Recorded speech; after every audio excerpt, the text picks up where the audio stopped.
Hola a todos, soy Ángela, pero podéis llamarme Angie. Bienvenidos al Parnaso en mi bolsillo. Hoy os traigo la reseña sobre una saga que me he leído por primera vez recientemente, Una corte de rosas y espinas. Aviso, dado que se trata de mis impresiones y opinión sincera sobre la obra, este vídeo evidentemente contendrá spoilers, pero los más importantes estarán debidamente señalizados. Llevaba un tiempo queriendo leer esta saga, aunque realmente no le había prestado mucha atención. En 2023 unas compañeras de trabajo lo comentaban asiduamente y ya me entraron como más ganas de saber de qué iba toda esa locura por acotar. Para los que no lo sepáis, acotar son las siglas del nombre de la saga en inglés, A Court of Thorn and Roses, y son las siglas con las que se conoce en general a la saga para acortar y no utilizar el nombre completo. Yo constataba que la saga iba ganando reconocimiento y cada vez me interesaba más leerla, pero no encontraba tiempo para hacerlo.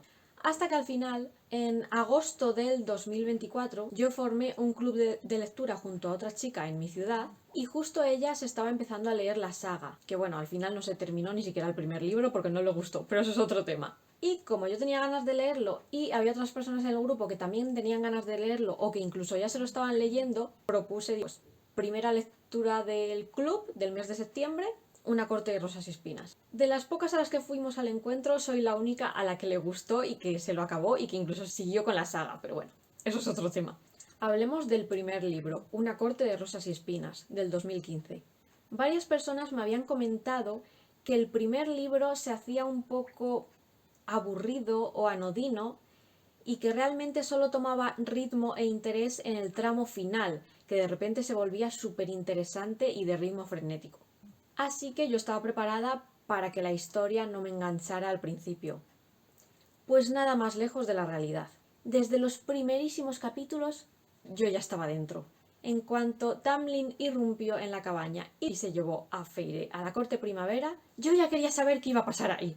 Y desde los primeros capítulos, allá por el capítulo 9 más o menos, yo ya los shipeaba a tope. Yo ya estaba enganchadísima y me costaba horrores no pasarme todo el día leyendo. El problema es que solo podía dedicarle un par de horas al día porque habían anunciado la fecha de mis oposiciones y me tenía que centrar en estudiar. Últimamente estoy tratando de elucubrar cómo van a evolucionar los acontecimientos en los libros que leo, cosa que nunca hacía antes. Yo me limitaba a leer y que se desarrollaran los acontecimientos como quisieran, pero yo no me hacía expectativas de ningún tipo. Aquí sí que dije, venga Ángela, ¿qué crees que puede pasar? Y honestamente no di ni una. Bueno, en lo más básico sí, supuse, evidentemente, que Feyre y Tamlin se iban a enamorar, que ella al principio pues sería muy fría y distante con él, porque es lo que se lleva por parte de las protagonistas femeninas en todos los libros, que cada vez iría sintiéndose más cómoda y a gusto con su captor, aunque seguiría buscando la forma de escapar, empezaría a desarrollar sentimientos por él y a sentirse cómoda en su compañía y él a su vez a enamorarse de ella, a cuidarla, a velar por ella y por su protección, quererla y buscar su compañía. Me parecía que su relación avanzaba muy lenta, pero yo estaba metidísima. No estoy muy segura porque, claro, antes de ponerme a leer la saga yo no me quedaba con los nombres, pero me sonaba que a alguien le había oído decir que no les gustaba Tamlin, que no lo consideraban un hombre adecuado, y yo mientras me estaba leyendo el primer libro yo pensaba, ay, pues ¿por qué? Pues si es muy buena persona, muy educado y cortés, se porta súper bien con ella y aguanta sus tonterías de niña insolente. Yo no comprendía por qué a la gente no le gustaba. Que vamos, ni siquiera tenía muy claro que a la gente no le gustara porque era como una idea vaga que tenía yo que ni siquiera sabía dónde la había oído. Claro, todavía no había llegado al segundo libro. Pero me parecía muy compasivo, piadoso y educado. Sin embargo, yo, del pobre Lucien, al principio no me fiaba nada de él. Y pensaba que de algún modo iba a intentar jugársela, que iba a intentar atacar a Feyre o a su familia y que Tamlin los defendería. No sé, que iba a acabar odiándole por algo. Feyre a su vez no me caía mal del todo, pero sí que me resultaba, como todas las protagonistas femeninas de las sagas de libros populares, una insolente, malpensada y prejuiciosa. Su familia no me caía nada bien. A Nesta la odié desde el principio y a día de hoy sigue cayéndome fatal. Elaine no me parecía mucho mejor, también era egoísta. Su padre me parecía un mal padre porque si no, no hubiera permitido que su hija se internara sola en el bosque a buscarles el sustento mientras él se queda en casa sin darle un palo al agua. Y la madre fallecida tampoco me parecía una buena madre, porque se daba a entender como que solo le preocupaba el padre y que pasaba de las hijas, y también el hecho de hacerle prometer a una Feire de 8 años que sacaría adelante a su familia, a una Feire de 8 años. Y Feire no debería de haberle dado tanta importancia a una promesa hecha tan pequeña a una persona que nunca hizo mucho por ella. En relación con la supuesta plaga que azotaba la corte primavera, mi suposición sería que Tamlin caería enfermo y que ella tendría que cuidarle. También hay que entender que yo había oído algo de que era una versión de La Bella y la Bestia, y digo, pues tendrá que haber un momento en el que haya una escena parecida a aquella de la película de dibujos en la que Bella sale al bosque, la atacan los lobos, Bestia la defiende, queda mal herido y luego ella tiene que cuidarle. Pensaba que quizá pasaría algo parecido con la plaga. De hecho, según avanzaba el libro, empecé a entender un poco mejor por qué se suponía que era una versión libre de La Bella y la Bestia. Pero realmente esto no se deja realmente claro y de forma evidente hasta el tramo final de la obra en el que Alice explica qué es lo que está ocurriendo realmente. A pesar de todo lo que he leído, erré muchísimo el tiro respecto a lo que iba a pasar. De hecho, llegué a escribir en mis suposiciones previas: seguro Isaac entrará en escena otra vez. Feire volverá a sus brazos y Tamlin se enfurecerá y sentirá muchos celos. En fin, ahora lo leo y me río. La relación entre Tamlin y Feire, como digo, iba exasperantemente lenta. Había varias escenas en las que parecía que por fin se iban a besar y luego resulta que no, como en aquel baño de estrellas, o cuando ella estaba un día de bajón y se fue al jardín y cogió una rosa y se pinchó con las espinas, y entonces él cogió sus manos ensangrentadas y las besó. La caliente noche de Calanmai, o aquella primera cita que tuvieron ya más formal, en la que ella por fin se puso su primer vestido y cenaron juntos y luego ella le enseñó sus obras. Según avanzaba más la historia, empecé a confiar ya más en Lucien y ya me caía muy bien, aunque yo seguía prefiriendo a Tamlin. Feire me seguía resultando insoportable y grosera en ocasiones. Por su parte, la única escena de todo el libro en la que no me gustó Tamlin fue precisamente en la de la noche de Calanmai, cuando estuvo a punto de... ya sabéis. De hecho, me desagradó tanto esa escena que me tomé 2 días sin leer. Temía la resolución por la que optara la autora respecto al tema de que él fuera inmortal y ella no, ya que no me parecía que existiera una forma realmente convincente de dar solución a eso. Spoiler, por suerte me equivoqué, aunque muy convincente no fue. También me daba miedo que no acabaran juntos, ya que no parecía la típica historia con un final feliz al uso. Parecía un poco más dura que lo que yo suelo leer, más oscura más bien. No me resisto a rescatar esta anotación que hice mientras lo leía. Atentos. Me temo que probablemente surgirá un triángulo amoroso, ya no con Lucien, sino con el hombre de pelo negro y ojos azules que la salvó de los que la querían violar en la fiesta de los fuegos. Decían que el tramo final es lo más emocionante y trepidante, pero yo discrepo. Me parecía un poco deprimente y trágico todo lo que estaba sucediendo, y echaba de menos las interacciones entre Feire y Tamlin. La primera prueba sí estaba interesante y estaba un poco más a la altura de lo que ella podía demostrar de sí misma, pero para mí la segunda y la tercera fueron demasiado simplonas y no estuvieron a la altura. Además, la segunda ni siquiera la resolvió por sus propios méritos. La tercera y última, aunque simplona, sí que me mantuvo bastante enganchada al borde del asiento. El final estuvo emocionante, aunque sinceramente se la jugó demasiado por una simple corazonada. Spoiler, aunque la solución que le dieron a su muerte me gustó, hubiera preferido que hubiera sucedido esa conversión al final de la saga y que hubiera seguido siendo humana un tiempo más. Algo que definitivamente no me gustó, y me reafirmo en ello, fue su desagradecida y fría reacción hacia Tamlin y hacia todos los que la habían salvado cuando despertó. Estuvo como súper poco cariñosa con él y tampoco le agradeció nada a los que la habían salvado. Honestamente me llamó la atención que fuera precisamente el alto lord de la corte otoño el que diera el primer paso a la hora de dar esa semillita de vida, después de lo que le había hecho en el pasado a la novia de Lucien, y me llevó a creer erróneamente que quizá habría algún tipo de reconciliación entre él y sus padres más adelante. Fin del spoiler. Mis intuiciones tras finalizar el primer libro de la saga fueron que Rhysand, quien ya me caía algo mejor, pero seguía sin fiarme de él, reclamaría a una deprimida y arrepentida por el asesinato de los inmortales Feyre como parte de su corte una semana al mes, y ella empezaría a sentir cosas por él, mientras Tamlin trataría de quitarle el tatuaje, horroroso si me preguntan, que la ligaba a él. También creía que los hermanos de Lucien volverían a la carga y que incluso puede que fueran los nuevos villanos de la saga. Segundo libro, Una corte de niebla y furia, del 2016.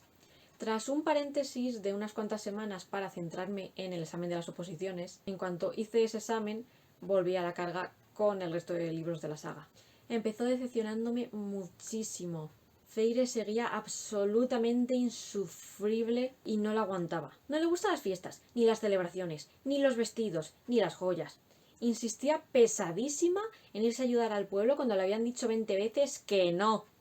Empezaba a parecerme que solo le importaba a Tamlin por el sexo. En relación con esto, para mi desgracia, este libro es considerablemente más explícito y fuerte que el primero, sobre todo en el principio del todo y casi el final del todo.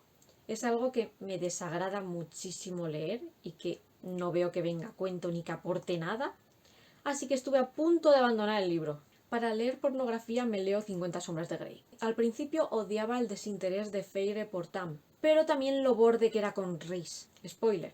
Sobre todo odié profundamente cuando dejó a Rhys abandonado, malherido, cuando regresaron de aquella cueva en la que estaba él raptado y que ella acababa de enterarse por el Suriel de que él era su pareja y que no se lo había dicho.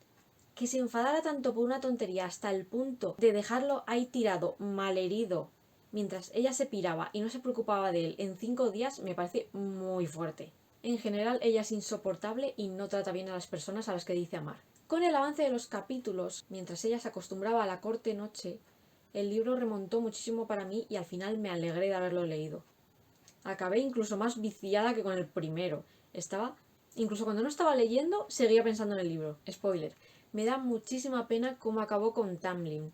Y sinceramente, yo durante todo el segundo libro lo que quería era que se quedara con los dos. Honestamente me parece súper forzada la forma en la que la autora repentinamente intentó que pasáramos de amar a Tamlin en el anterior libro, que era literalmente el hombre perfecto, a de repente odiarlo de la nada, inventándose cosas que antes no estaban ahí sobre su personalidad. Era súper forzada la forma en la que se las arregló para repentinamente hacer de Tamlin un controlador y un posesivo, y a Rhys súbitamente convertirlo en un santo. Es tan radical que no resulta ni natural ni convincente. Considero que, aunque no es justificable, por supuesto, que Tamlin la encerrara, ella había sido previamente muy injusta con él y desde el principio del libro ya se notaba que ella no estaba enamorada. Me daba mucha pena por él. No pensé que Rhysand pudiera llegar a encantarme tanto como me acabó encantando, pero me fue cautivando realmente rápido en este libro. Realmente la autora se las arregla para que te acabes enamorando de él.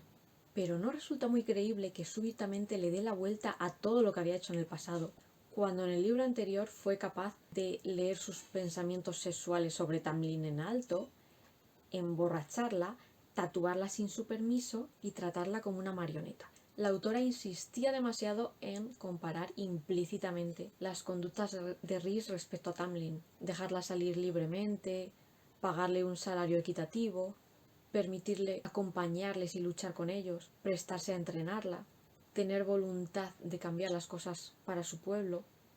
Resultaba muy forzado lo que intentaba hacer la autora. Los amigos de Rhys me gustan mucho, sobre todo Morrigan. En general, el libro me gustó mucho y me sorprendí a mí misma prefiriendo a Rhys sobre Tamlin. El tercer libro es Una corte de alas y ruina, del 2017. A pesar de mi vicio, tuve que forzar un parón para leerme para mi club de lectura Frankenstein, pero en cuanto pude, volví a la carga en noviembre con el tercer libro de ACOTAR. Este es el final de la trilogía original protagonizada y narrada por Feyre en primera persona. Luego existe un libro puente, como un spin-off, del que hablaremos después, que sirve para unir esta trilogía original con los libros que vienen después, que ya no están narrados por Feire. El tercero empezó gustándome mucho, quizá incluso el que más, ya que empezó muy interesante, aunque no aprobé para nada que Feire tratara de destruir por completo la corte primavera. Me alegré de que Lucien decidiera acompañarla en su huida. Yo lo echaba mucho de menos después de su prolongada ausencia en el segundo libro. Y también que pareciera que él estaba poco a poco cambiando sus prejuicios de cara a la corte noche. A Nesta la seguía odiando. Estuvo especialmente interesante la parte en la que todos se reúnen en la corte amanecer, pero me desagradaron muchísimo los desafortunados e impertinentes comentarios de Tamlin sobre Feire. Fue el único momento en el que desaprobé abiertamente su conducta. Según se acercaba la mitad del libro, empecé a perder por completo interés. Ya no me viciaba tanto la lectura. Mucho politiqueo, preparación de la guerra. A mí es que el carácter bélico de las obras me aburre sobremanera. Entiendo lo que me dijeron antes de leerlo de que había demasiada política. La guerra en sí se me hizo pesadísima. Eso sí, una vez la guerra ya había comenzado y venían los capítulos finales, ya me zambullí de lleno otra vez en la trama porque empezó a estar súper emocionante y súper trepidante los últimos capítulos finales. Spoiler, me pareció muy bonito que Tamlin ayudara a huir a Feire cuando ella y Azriel fueron a rescatar a Elaine. Lucien tardó demasiado en aparecer, ya se le echaba de menos. Yo tenía miedo de que muriera algún personaje importante, pero por suerte no fue así. Sinceramente a Amren yo no lo hubiera echado en falta y su regreso al final del todo me pareció forzadísimo, poco natural y nada creíble. Que yo recuerde, yo no me había emocionado hasta las lágrimas en toda la saga, pero creo recordar que lloré en este momento tan emocionante en el que Feire ve desde los cielos con Rhys que su padre llega a bordo de unos barcos que ha nombrado como cada una de sus hijas, liderando en concreto el Nesta, y que por fin ha hecho acto de presencia y va a hacer algo con su vida para ayudarlas. Y por supuesto también alguna lagrimita se me soltó cuando Rhys murió. Imaginé que quizá podría ser reversible, pero aún así lo pasé mal. Me pareció muy bonito y poético que los resucitaran de la misma manera en la que en el primer libro habían resucitado a Feire, y que Tamlin la ayudara y solo le pidiera a cambio ser feliz. Para que luego se quejen de él. No he podido enseñar los otros libros porque yo los cogí en la biblioteca, ya los devolví hace mucho, se me caducaba el plazo. Este, como lo tengo reciente y aún no lo he devuelto, os lo puedo enseñar. Este es el cuarto libro, Una corte de hielo y estrellas, del 2018. Como veis es finísimo. Los demás no son para nada así, ¿eh? Van aumentando de tamaño progresivamente. El tercero es un buen tochazo. Este es el único que es tan finito. Tras una nueva pausa durante todo diciembre para leer La invisible vida de Ali LaRue, también para mi club de lectura, libro del que por cierto ya subí vídeo y os recomiendo muchísimo ese libro, de verdad es precioso. La segunda semana de enero me decidí por fin a leerme este spin-off de la saga original, a unas sabiendas de que me arriesgaba de que el final feliz que sí me había complacido en el libro anterior se me torciera un poco en este, como sucedió. Se lee en poquitos días y no se hace nada denso, ya que no hay intrigas, politiqueos y batallas que para mí sobran olímpicamente. Es más lo que a mí me gusta leer, algo cozy, más centrado en el romance, en las relaciones interpersonales. Tal y como me dijeron antes justo de empezarlo, es como un cuentito de Navidad, cosa que por otra parte me gustaría haber sabido antes, porque entonces me lo hubiera leído en Navidad. En este libro ya no es Feire la que, como digo, narra en primera persona los sucesos que tienen lugar en la obra, sino que se van alternando los puntos de vista de varios personajes, de la propia Feire, de Rhys, de Nesta, de Cassian y de Mor. Los de Cassian, incomprensiblemente, aparecen narrados en tercera persona, mientras que los demás no. Si alguien sabe por qué, que me lo explique. En general me ha gustado, aunque no ocurre gran cosa. También tiene menos escenas subiditas de tono, lo cual siempre es de agradecer. Sin embargo, mis sospechas acerca del siguiente paso en la relación de los protagonistas fatídicamente se confirmaron. Para cuando llegó esa escena en la que ella compra el telar, yo ya lo tenía claro. Después de esa escena ya tenía clarísimo lo que iba a suceder. Se me disiparon todas las dudas. En cierto modo esto arruinó bastante el libro para mí y me quitó las ganas de seguir con los siguientes de la saga. No voy a leerme el quinto, al menos no de momento, por esta y por otras muchas razones. Ahora me dispongo a dar mi opinión sobre por qué no me gustó este final y recordad, escuchamos pero no juzgamos. Es mi opinión y merece ser respetada, aunque no la compartáis vosotros. Spoiler. Evidentemente me refiero al repentino cambio de opinión de Feire respecto a la maternidad y su anterior decisión de no ser madre de momento y disfrutar de Rhys a solas, la cual había manifestado claramente al final del segundo libro. No puedo explicar cuánto odio que las historias terminen con los protagonistas teniendo hijos. Aparte del hecho de que a mí no me gusten los niños y no sienta ningún tipo de instinto maternal, me repatea esa concepción arcaica de que para que una pareja realmente tenga un final feliz, debe tener hijos. De ahí, peligrosamente, se derivaría la conclusión de que una pareja que no desee formar una familia no se quiere lo suficiente o no va a ser tan feliz, lo cual evidentemente es una gilipollez retrógrada. Esta misma concepción tóxica llevaría a considerar que las mujeres supuestamente nunca están completamente realizadas como tales hasta que son madres y que deben aspirar a ello o si no faltará algo en sus vidas como mujer. Y me sorprende esto en una autora que imprimió toda la saga de un carácter feminista bastante evidente, sobre todo cuando había hecho afirmar a su propia protagonista que no deseaba tener hijos de momento. Eso por no hablar de la epifanía que la llevó a cambiar de opinión, que si le llegaba a ocurrir algo trágico a Rhys, los hijos serían lo único que le quedaría de él. ¿What? ¿Qué clase de motivo es este para tener hijos? ¿De verdad eso es una razón justa y sensata para tenerlos? Lo que detesto aún más es que, siendo inmortal y teniendo literalmente siglos y siglos por delante para tenerlos, decida empezar con 21 años, que es una cría. ¡Qué forma de arruinar su juventud y su libertad! Tienen literalmente todo el tiempo del mundo. Además, ellos mismos están viendo venir en este libro que otro conflicto se acerca, con lo cual es una absoluta imprudencia ponerse a tener hijos en ese momento, cuando las cosas a su alrededor comienzan a agitarse otra vez. Eso me parece directamente de malos padres. En conclusión, lo que he leído de la saga hasta ahora me ha satisfecho en general y me parece una historia suficientemente sólida y bien trabajada, de lectura adictiva. Cuando leía el primer libro llegué a pensar que quizá podía convertirse en mi nueva saga favorita, pero a tanto no ha llegado, ya que hay detalles que no me convencen y momentos que me incomodan. Y por mucho que me guste Rhys, no me ha llegado a cautivar y a enamorar como otros personajes masculinos de otras obras. Y tampoco tiene momentos humorísticos que ensalcen la trama como sí otros libros que me gustan más.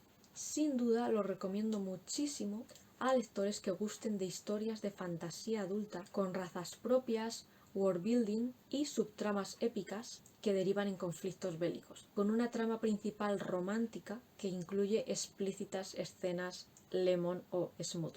Y eso es todo. Si tuviera que darle una nota a la saga en general, puesto que el quinto libro de momento no me lo voy a leer, así a bote pronto, yo creo que le basta con un 7. Podría haber sido una nota más alta, pero es que honestamente yo creo que de todos me quedo con el primer libro. Y eso ha sido todo. No olvidéis dar like y suscribiros. Y nos vemos en el próximo libro.